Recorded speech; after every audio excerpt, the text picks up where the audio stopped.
മിനിഞ്ഞാന്നാണ് ഇദ്ദേഹം സ്ഥാനാർത്ഥിയാവുന്നത്. സ്ഥാനാർത്ഥിയായപ്പോൾ വീണ്ടും പോയി അമ്മടുത്ത് പോയി അനുവാദം മേടിച്ചപ്പോൾ ഇവനും ജയിക്കട്ടെ എന്ന് പറഞ്ഞു. രണ്ട് കോർട്ടിലാണ് ഒരു കോർട്ടിൽ നിന്ന് കളിച്ചിട്ടില്ല. കളിച്ചിട്ടുണ്ടെങ്കിൽ അത് അടിയിലേ തീർന്നിട്ടുള്ളൂ. ഞാൻ LDFന്റെ സ്ഥാനാർത്ഥിയാണ്. സ്വന്തം സഹോദരൻ നിൽക്കുമ്പോഴും മറ്റൊരാൾ നിന്നാലും ഇദ്ദേഹം പ്രവർത്തിച്ച് അനുജനെ തോപ്പിക്കുമെന്നാണ് ഇപ്പൊ പറഞ്ഞതിന്റെ അർത്ഥം. ഞാൻ UDFന്റെ സ്ഥാനാർത്ഥിയാ. കളിക്കുന്ന സമയത്തും ഇവരുടെ ടീമിന് ഇതുവരെയും ജയിക്കാൻ കഴിഞ്ഞിട്ടില്ല എന്നുള്ളത് പ്രധാന കാര്യം. അപ്പൊ അന്നേരം ജയിക്കാൻ പറ്റില്ല. ഇപ്പൊ ഇവിടുത്തെ ജനങ്ങൾ പറയും ഇപ്പോഴെങ്കിലും ഒന്ന് ജയിച്ചോളാൻ. വോട്ട് പിടിക്കാൻ ഇറങ്ങാൻ പോവുക. രണ്ടു വഴിക്ക് ഇറങ്ങാന്ന് വിചാരിച്ച് ഇറങ്ങിയതാ. രണ്ടുപേരോട് ഒന്നിച്ച് കയറാൻ പറ്റത്തില്ലല്ലോ. അപ്പൊ രണ്ടു വഴിയിലോട്ട് പോയി നോക്കാം. ഞാൻ UDFന്റെ സ്ഥാനാർത്ഥിയാ. ഞാൻ LDFന്റെ സ്ഥാനാർത്ഥിയാ.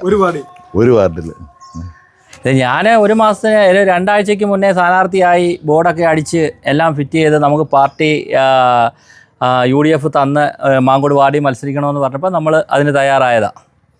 അതുപോലെ തന്നെ വാർഡ് പിടിക്കുക, പഞ്ചായത്ത് ഭരണം നിലനിർത്തുക എന്നുള്ള ഉദ്ദേശത്തോടുകൂടി പാർട്ടി ഞങ്ങളുടെ സിറ്റിംഗ് വാർഡിൽ എന്നെ മത്സരിക്കാൻ തീരുമാനിച്ചതാണ്. ഞങ്ങളുടെ സിറ്റിംഗ് വാർഡിൽ ഞങ്ങൾ ജയിക്കാൻ വേണ്ടി തന്നെയാണ് മത്സരിക്കുന്നത്. അതിപ്പം ജനങ്ങളല്ലയോ തീരുമാനിക്കുന്നത് ആര് ജയിക്കണം ആര് തോക്കണമെന്ന്. അല്ല, അത് നമുക്ക് വിളിക്കേണ്ട കാര്യമില്ലല്ലോ. നമ്മൾ സഹോദരങ്ങളാണ്. വീട്ടിൽ നമ്മൾ ഇറങ്ങി പണ്ട് തൊട്ടേ അങ്ങനെ പഠിക്കുന്ന സമയം മുതൽ ഞാൻ കോൺഗ്രസിൻ്റെയും UDF അനുഭാവിയും ഇദ്ദേഹം LDFൻ്റെ അനുഭാവിയാണ്. അപ്പോൾ അങ്ങനെയാണ്. സ്പോർട്സിലായാലും ഞങ്ങൾ പന്ത് കളിക്കുമ്പോഴായാലും രണ്ട് കോർട്ടിലാണ്. ഒരു കോർട്ടിൽ നിന്ന് കളിച്ചിട്ടില്ല. കളിച്ചിട്ടുണ്ടെങ്കിൽ അത് അടിയിലേ തീർന്നിട്ടുള്ളൂ. ഞങ്ങൾ 2 കോർട്ടിൽ നിന്നായിരുന്നു കളിക്കുന്നത്. കളിക്കുന്ന സമയത്തും ഇവരുടെ ടീമിന് ഇതുവരെയും ജയിക്കാൻ കഴിഞ്ഞിട്ടില്ല എന്നുള്ളത് പ്രധാന കാര്യം. അപ്പൊ അന്നേരം ജയിക്കാൻ പറ്റില്ല. ഇപ്പൊ ഇവിടുത്തെ ജനങ്ങൾ പറയും ഇപ്പോഴെങ്കിലും ഒന്ന് ജയിച്ചോളാൻ.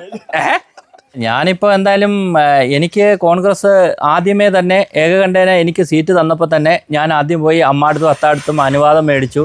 അപ്പം എന്നെ ജയിക്കാൻ വേണ്ടി എനിക്ക് ആദ്യം എന്നെ അവർ രണ്ടുപേരും പ്രാർത്ഥിച്ച് ഞാനിവിടെ വോട്ടിന് ഇറങ്ങിയതാണ്. ഞാനിറങ്ങി അങ്ങനെ പ്രവർത്തനവും തുടങ്ങിക്കഴിഞ്ഞപ്പം മിനിഞ്ഞാന്നാണ് ഇദ്ദേഹം സ്ഥാനാർത്ഥിയാവുന്നത്. സ്ഥാനാർത്ഥിയായപ്പോൾ വീണ്ടും പോയി അമ്മടുത്ത് പോയി അനുവാദം മേടിച്ചപ്പോൾ ഇവനും ജയിക്കട്ടെ എന്ന് പറഞ്ഞു. അപ്പോൾ എന്തായാലും ആദ്യം പറഞ്ഞ ആളല്ലേ ജയിക്കത്തുള്ളൂ. അപ്പോൾ അതുകൊണ്ട് ആദ്യത്തെ അനുഗ്രഹം എനിക്ക്. അതുകൊണ്ട് ഞാൻ ജയിക്കും, ജനങ്ങളെ ജയിപ്പിക്കും. അതൊക്കെ ജനങ്ങൾ തീരുമാനിക്കേണ്ടതല്ലേ. അല്ലാതെ നമ്മൾ ആശയപരമായിട്ടുള്ളൊരു യുദ്ധത്തിലേക്ക് ഇറങ്ങുമ്പോൾ നമ്മൾ അത് ഇപ്പം നേരത്തെ തീരുമാനിച്ചോ രണ്ടാമത് തീരുമാനിച്ചോ എന്നുള്ളത് അല്ലല്ലോ.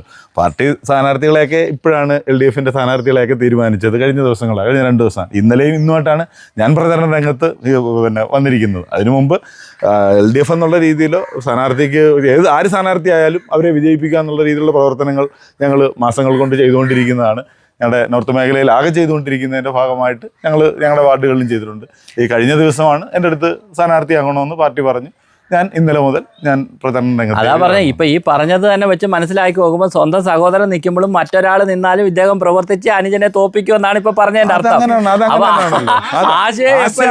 അപ്പൊ എങ്ങനെയായാലും ഇയാൾ നിന്നാലും തോപ്പിക്കാൻ വരും, മറ്റൊരാൾ നിന്നാലും തോപ്പിക്കാൻ വരും. പക്ഷെ ഇവിടുത്തെ ജനങ്ങള് ഞങ്ങൾ രണ്ടിനെ എന്നെ ജയിപ്പിക്കുമെന്ന് എനിക്ക് വിശ്വാസമാണ്. അതൊക്കെ സ്വയം വിശ്വാസം. അവരവർ വിശ്വസിക്കുന്നതിൽ യാതൊരു തെറ്റുമല്ലല്ലോ. നമുക്ക് പ്രശ്നമില്ലല്ലോ. അല്ല, അത് ആദ്യം എനിക്ക് അനുവാദം തന്നെയാണല്ലോ. രണ്ടാമത് പോയി പറയുമ്പോൾ എന്തായാലും രണ്ടാമത് പരീക്ഷ എഴുതുമ്പോൾ ഒരു ഇച്ചിരി മാർക്ക് കുറയും. അപ്പൊ അതിന്റെ ഒരു സ്വാഭാവികമായിട്ട് മാങ്കോട്ടെ ജനങ്ങള് എന്നെ നല്ലതുപോലെ അറിയാം. ഏതാണ് രാഷ്ട്രീയമെന്നും എന്താണെന്നും അറിയാം. അതുകൊണ്ട് എന്നെ വിജയിപ്പിക്കുമെന്ന് എനിക്ക് പരിപൂർണ വിശ്വാസമാണ്. പ്രാദേശിക രാഷ്ട്രീയത്തിൽ എന്നും ഞാൻ ഇവിടെയുള്ള ജനങ്ങൾക്കൊപ്പം നിന്നിട്ടുള്ളത് നമുക്കറിയാം. ഞാനിവിടെ വിട്ട് ഞാൻ ഈ പ്രദേശത്തുള്ള രാഷ്ട്രീയ പ്രവർത്തനം നല്ല രീതിയിൽ, അത് രാത്രി 12 മണിയായാലും 1 മണിയായാലും ഏത് സമയത്തും എൻ്റെ അടുത്ത് എപ്പോഴൊരു ആവശ്യമായിട്ട് വന്നിട്ടുണ്ടെങ്കിലും ഞാൻ ആ സമയത്തെല്ലാം ഓരോ വീടുകളിൽ ചെന്നിട്ടുണ്ട്. അതുപോലെ എന്താവശ്യമായിട്ട് വന്നിട്ടുണ്ടെങ്കിലും അത് രാത്രിയെന്നോ പകലെന്നോ ഞാൻ നോക്കാറില്ല. അങ്ങനെ ഞാൻ പോവുകയും അങ്ങനെ നിൽക്കുകയും ചെയ്യുന്ന ഒരാളാണ്. ആ വിശ്വാസത്തിലാണ് പാർട്ടി എനിക്ക് സീറ്റ് തന്നിരിക്കുന്നത്. ഞാൻ ആ വിശ്വാസം കാത്തു സൂക്ഷിക്കും. അതുപോലെ തന്നെ ജനങ്ങളും അത് മുന്നോട്ട് കൊണ്ടുപോകാൻ അനുവാദം തരുമെന്നാണ് ഞാൻ പ്രതീക്ഷിക്കുന്നത്. ഞാൻ എല്ലാവരെയും ഒരേപോലെ കാണുന്ന വ്യക്തിയാണ്. എനിക്ക് വിജയം വരത്തുള്ളൂ. ഇവിടുത്തെ 1300 വോട്ടർമാരുണ്ടെങ്കിൽ 1300 വോട്ടർമാരെ നേരിട്ട് അറിയാവുന്നതും അവരുടെ ഏത് വിഷയങ്ങളുണ്ടായാലും അവരുടെ ഒപ്പം നിൽക്കുന്ന ഒരു വ്യക്തിയാണ് ഞാൻ. ഉറപ്പായിട്ട് ജയിച്ചിരിക്കും. അതും എൻ്റെ ചിഹ്നം ഓട്ടോറിക്ഷയാ, പാവങ്ങളുടെ ചിഹ്നം. എന്തായാലും അരിവാൾ ചുറ്റിക നക്ഷത്രം പോലെ പാവങ്ങളുടെ ചിഹ്നം ഒന്നും അല്ലല്ലോ. അരിവാൾ ചുറ്റിക നക്ഷത്രം